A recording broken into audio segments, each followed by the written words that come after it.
दोस्तों, स्वागत है आप सभी का आरंभ है प्रश्न सीरीज की एक नई वीडियो में। इस वीडियो में हम बात करेंगे यूनिटेड या 5000 प्लस क्वेश्चन बुक सीरीज की प्रैक्टिस सेट नंबर 45। बिना टाइम वेस्ट किए स्टार्ट करते हैं प्रैक्टिस नंबर 45 का क्वेश्चन नंबर 1। क्वेश्चन नंबर 1 है, संविधान के किस अनुच्छेद के तहत राष्ट्रपति को संसद का संयुक्त अधिवेशन बुलाने का अधिकार है? तो कौन से अनुच्छेद के तहत राष्ट्रपति संसद का संयुक्त अधिवेशन बुलाता है, बताइए। तो यह है अनुच्छेद 108।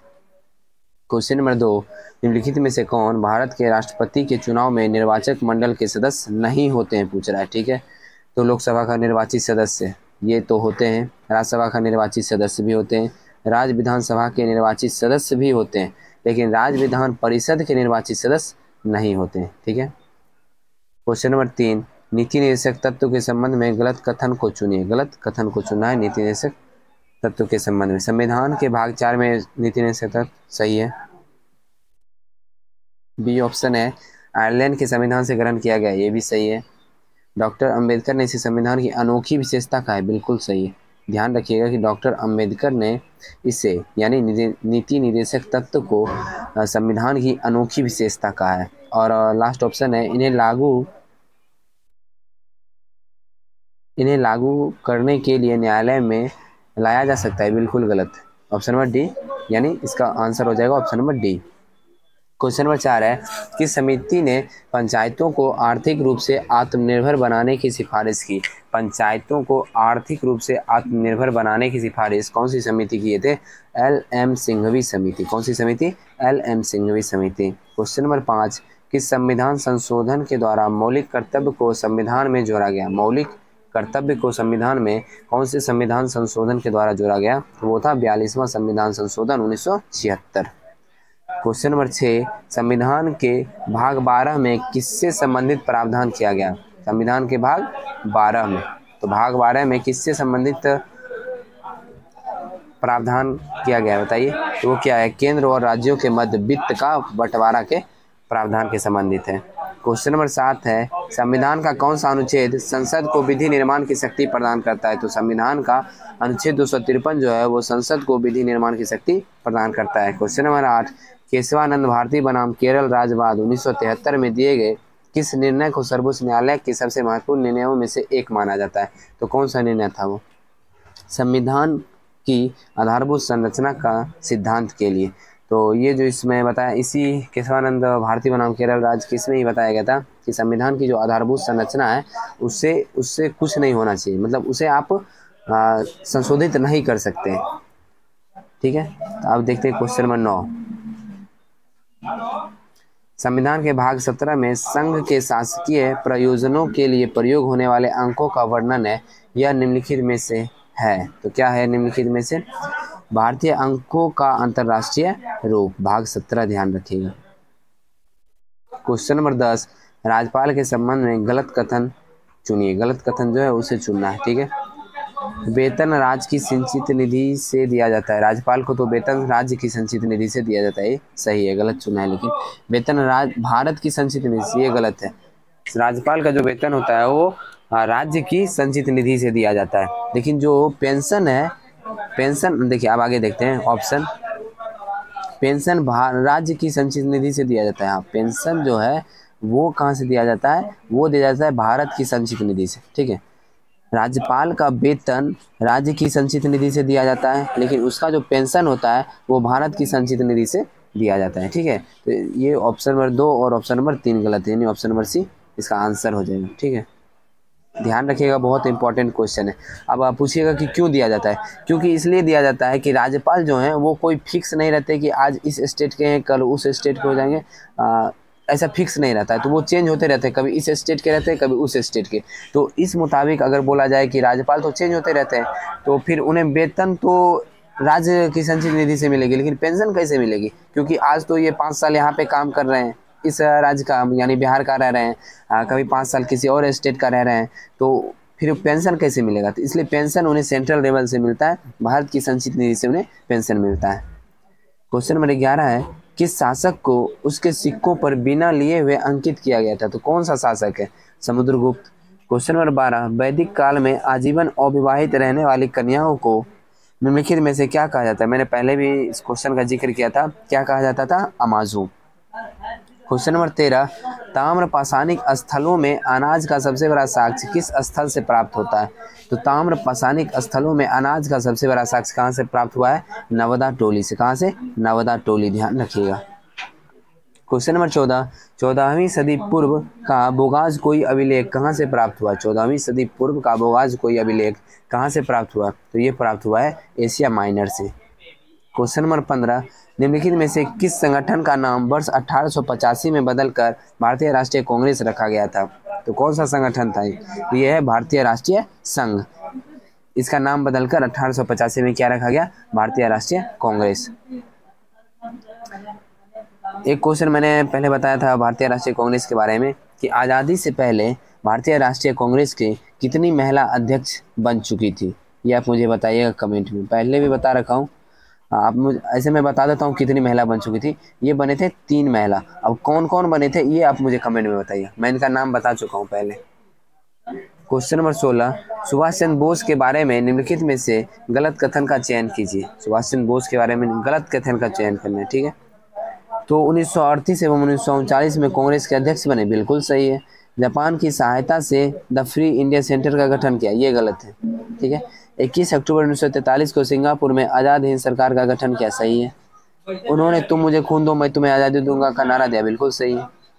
क्वेश्चन नंबर 17 देखते हैं। मस्सत जागीर की शुरुआत किस मुगल शासक ने की थी? मस्सत जागीर की शुरुआत किस मुगल शासक ने की थी? औरंगजेब ने। क्वेश्चन नंबर 18, फतवा ए आलमगीरी मुस्लिम कानूनों का एक संकलन निम्नलिखित में से किस शासक के शासनकाल में लिखा गया था? कौन सा? फतवा ए आलमगीरी किस शासक के शासनकाल में लिखा गया, बताइए। ये लिखा गया था औरंगजेब के शासनकाल में। क्वेश्चन नंबर 19, कोलकाता में हिंदू कॉलेज के संस्थापक कौन थे? कोलकाता में हिंदू कॉलेज के संस्थापक थे राजा Ram Mohan Roy. Question number 20, Lord Dalhousie के द्वारा भारत में रेलवे लाइन डालने का मुख्य उद्देश्य क्या था? तो इसका मुख्य उद्देश्य था खानों को बंदरगाहों से जोड़ना।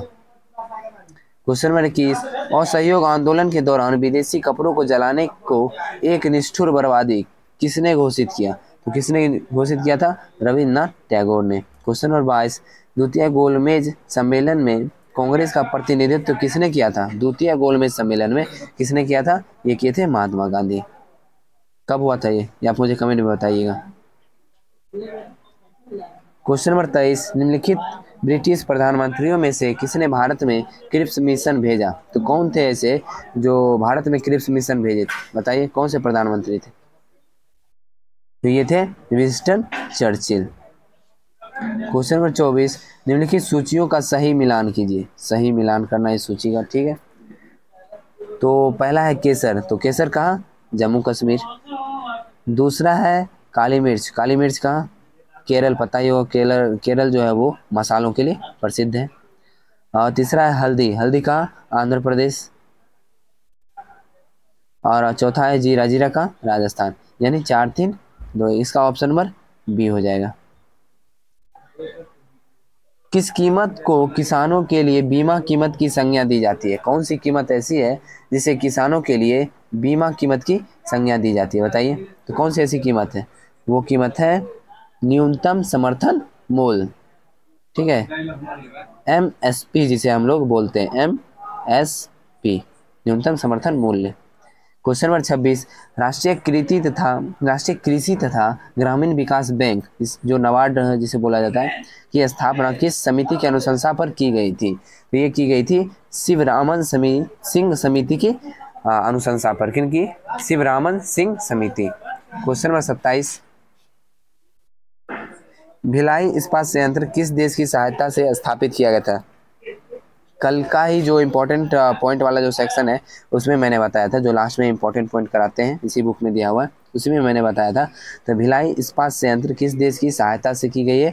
तो सोवियत संघ, रूस की सहायता से। क्वेश्चन नंबर 28, निम्न पर विचार करें। तो विचार करनी है, देखते हैं क्या विचार करनी है। गर्म और शुष्क जलवायु, दूसरा है हल्की और गीली सर्दी, तीसरा है सदाबहार ओक के पेड़। अब क्वेश्चन क्या है? उपयुक्त भौगोलिक विशेषताएं निम्नलिखित में से किस क्षेत्र की विशिष्ट विशेषताएं हैं? गर्म और शुष्क जलवायु, हल्की और गीली सर्दी, सदाबहार ओक के पेड़, ये विशेषताएं भूमध्य सागरीय, ठीक है, कौन सी है, भूमध्य सागरीय। क्वेश्चन नंबर 29, निम्नलिखित में से कौन एक सही सुमेलित नहीं है, सही सुमेलित नहीं है पूछ रहा है, तो ठीक है पढ़ लेते हैं कौन सा नहीं है। बारालाचा हिमाचल प्रदेश सही है, शिवकिला हिमाचल प्रदेश सही है, माना दर्रा सिक्किम गलत है, तो माना दर्रा कहाँ है, इसका आंसर हो जाएगा सी। तो माना दर्रा कहाँ है, उत्तराखंड, कहाँ है, उत्तराखंड। नीति माना लेक, ठीक है, और जलेपला दर्रा सिक्किम, ये भी सही है। नामचा बरवा हिमालय के किस श्रेणी में स्थित है, नामचा बरवा हिमालय के किस श्रेणी में स्थित है, हिमाद्री या बृहद हिमालय की श्रेणी में स्थित है नामचा बरवा, ठीक है। 31, नदियों की विसर्प वाहिका जो गोखूर झील के रूप में पाई जाती है क्या कहलाती है, नदियों की विसर्प वाहिका जो गोखूर झील के रूप में पाई जाती है क्या कहलाती है, वो कहलाती है मन, क्या कहलाती है, मन, ध्यान रखिएगा मन कहलाती है। मरुधान किसे कहा जाता है, तो मरुधान कहा जाता है किसे, रेगिस्तान में हरियाली व जल वाला क्षेत्र जो होता है उसे मरुधान कहते हैं, ठीक है, यानी मरुस्थल के क्षेत्र में जो उद्यान का भाग है, मरुस्थलीय क्षेत्र में जो उद्यान का भाग है, मतलब जैसे हरियाली है या फिर जल जहाँ पे, उस क्षेत्र को मरुधान कहते हैं, ठीक। क्वेश्चन नंबर 33, निम्नांकित घास के मैदान में कौन सही सुमेलित है, ठीक है, कौन सही सुमेलित है ये बताना है। कंपोज उत्तरी ब्राजील गलत, पंपास चिली गलत, लानोज वेनेजुएला, हाँ ये सही है। क्वेश्चन नंबर 34, आयतन की दृष्टि से साफ पानी की सबसे बड़ी झील, आयतन की दृष्टि से पूछ रहा है, इसे ध्यान दीजिएगा, आयतन की दृष्टि से साफ पानी की सबसे बड़ी झील कौन सी है, तो ये हो जाएगी बैकाल झील। क्वेश्चन नंबर 35, टोरेस जलजमरू मध्य किन दो द्वीपों के मध्य स्थित है, टोरेस किन दो द्वीपों के मध्य स्थित है बताइए, तो ये स्थित है ऑस्ट्रेलिया एवं पापुआ न्यू गिनी के मध्य, कौन सा, टोरेस जलजमरू मध्य। क्वेश्चन नंबर 36, फाइबर ऑप्टिक्स किस सिद्धांत पर कार्य करता है, तो फाइबर ऑप्टिक्स कार्य करता है संपूर्ण आंतरिक परावर्तन। क्वेश्चन नंबर 37, मेढक के संबंध में निम्नलिखित में से औसत्य कथन, औसत यानी जो गलत है वो बताना है, ठीक है, तो औसत्य कथन, त्वचा से सांस लेता है सही है, शीत रक्त प्राणी है सही है, कायांतरण में आंत बड़ी हो जाती है बिल्कुल गलत है, ये उभयचर वर्ग के अंतराल में आते हैं सही है, यानी ऑप्शन नंबर सी हो जाएगा।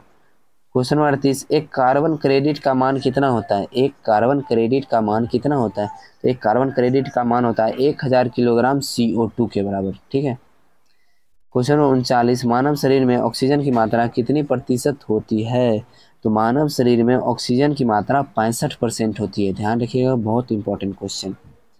क्वेश्चन नंबर 40, निम्नलिखित में से कौन सुमेलित नहीं है, ठीक है, तो मैग्नीशियम आतिशबाजी सुमेलित है, मैग्नीज फर्टिलाइजर सही है, टंगस्टन इलेक्ट्रिक बल्ब सही है, तांबा गैल्वेनीकरण यही गलत है, तो गैल्वेनाइजेशन होता है उसमें किसकी परत चढ़ाई जाती है, उसमें जिंक की परत चढ़ाई जाती है, ठीक है। क्वेश्चन नंबर 41, निम्नलिखित में से किसकी मात्रा अम्ल वर्षा में सबसे अधिक होती है, तो किसकी मात्रा सबसे अधिक होती है, H2SO4। क्वेश्चन नंबर 42, सांस लेने एवं छोड़ने की क्रिया के दौरान कौन सी गैस की मात्रा प्रभावित नहीं होती, प्रभावित नहीं होती, कौन सी गैस की मात्रा, तो यह है नाइट्रोजन, जितना लेते हैं उतना छोड़ते हैं नाइट्रोजन, इसलिए प्रभावित नहीं होती है। दूध का अपेक्षिक घनत्व किससे मापा जाता है, दूध का जो अपेक्षिक घनत्व होता है वो किससे मापा जाता है, वो मापा जाता है लैक्टोमीटर से।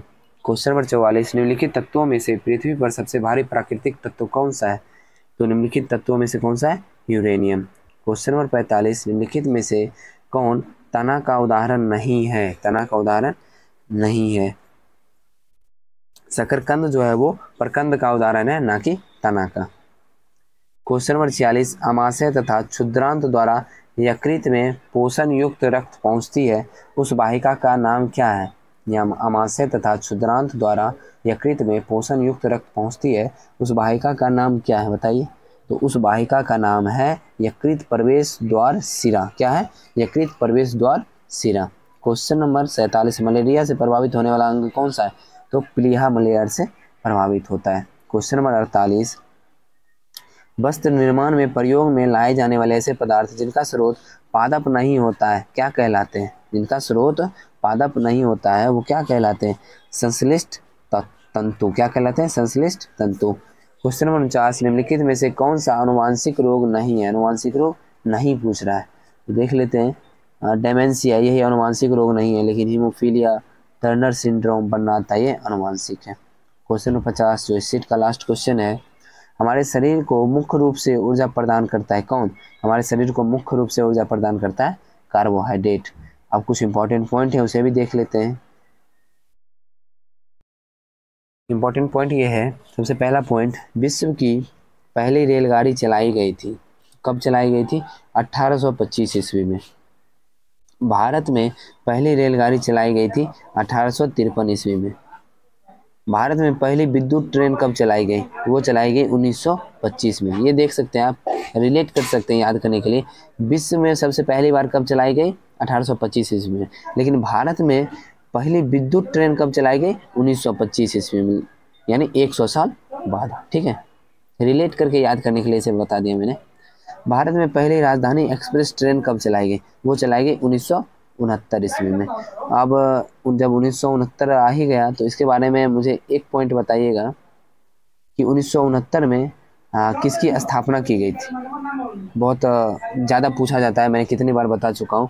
1969 में किसकी स्थापना की थी ये बताइएगा। भारतीय रेलवे बोर्ड की स्थापना हुई थी कब? तो 1905 में। भारतीय रेलवे बोर्ड की स्थापना कब हुई थी? 1905 ईस्वी में। भारतीय रेलवे बोर्ड का राष्ट्रीयकरण हुआ था कब? 1950 में। बोर्ड की स्थापना हुई 1905 में और बोर्ड की जो राष्ट्रीयकरण हुई 1950 में। देख लीजिए, सिर्फ 5 जीरो इधर 5 जीरो इधर कर देना है बस।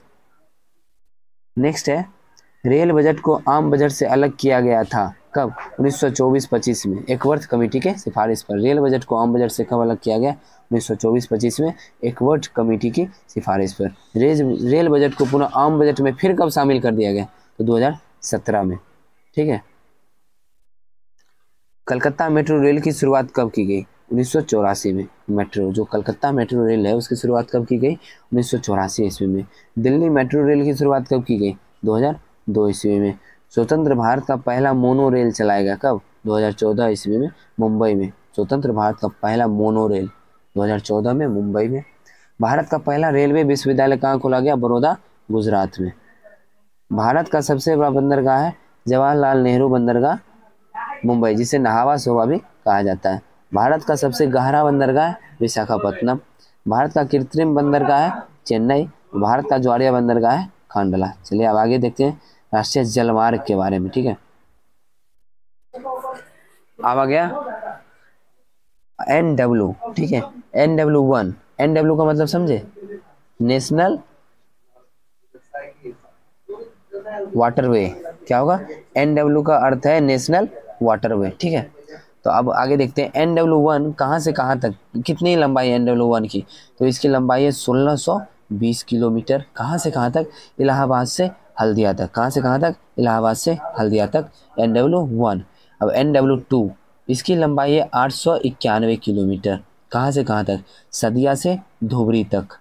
तीसरा है NW3, इसकी लंबाई है 205 किलोमीटर, कोल्लम से कोटापुरम तक। कहाँ तक? कोल्लम से कोटापुरम तक। NW4 है, जिसकी लंबाई है 1095 किलोमीटर, काकीनाडा से मरक्कानम तक। कहाँ से कहाँ तक? काकीनाडा से मरक्कानम तक। NW5 है, 623 किलोमीटर, इसकी लंबाई ये कहाँ से कहाँ तक है? तलचर से धामरा तक। तलचर से धामरा तक। NW6, इसकी लंबाई 121 किलोमीटर, लखीमपुर से भांगा तक। कहाँ से कहाँ तक? लखीमपुर से भांगा तक। तो आज का सेट यही समाप्त हो गया। आशा करता हूँ वीडियो अच्छी लगी होगी। अगर वीडियो अच्छी लगी है तो वीडियो को लाइक कर दीजिएगा। चैनल पे नए आए हैं तो चैनल को सब्सक्राइब कर लीजिए। मैंने आप लोग को बोला था कि हमारा 1K सब्सक्राइबर पूरा हो जाएगा तो आप लोग के लिए सरप्राइज़ लाऊंगा। तो सरप्राइज़ वाली वीडियो मैंने 2 दिन पहले ही डाल दी है चैनल पे, आप देख लीजिए। और अभी बहुत सारा अन्य सरप्राइज़ भी आने वाला है। जैसे जैसे आप लोग सपोर्ट करते जाएंगे, आप वो वीडियो देख लीजिए, फिर पता चल जाएगा। जब आप लोग सिर्फ 1K सब्सक्राइबर पूरा किए तो मैंने इतना कुछ सरप्राइज़ आप लोग के लिए लाया। अब आगे जितना ज़्यादा करते जाएंगे तो अभी और बहुत ज़्यादा सरप्राइज़ आप लोग के लिए आता रहेगा। तो मिलते हैं अगली वीडियो में। जय हिंद।